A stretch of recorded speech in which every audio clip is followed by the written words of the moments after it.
You know how those sketches become more absurd as they develop? Well, it's the same here. The jokes get better and crazier as the movie progresses, and without giving too much away, I'll just say that the ayahuasca toad scene had me laughing really hard. So don't feel discouraged by the first 10 or 20 minutes like I was. The humor also helps to develop the story. Most of the jokes only exist to develop a scene or a character.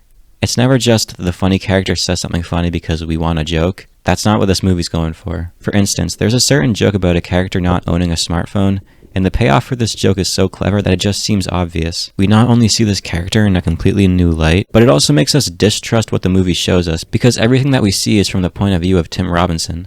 Like, there aren't any scenes that take place without him in the room. So the characters could be completely different people when they're not around him, and we wouldn't know. The first scene in the movie sets up Tim Robinson's relationship with his wife so perfectly, and their dynamic, with neither of them really caring about the other's feelings all that much. And it does this with just a few jokes. I love a movie that doesn't waste my goddamn time. That's not to say that it isn't a slow burn, because it definitely is, but it's more of a slow buildup of tension and stakes before that ending kicks you right in the balls. The third act is so sad, but also realistic.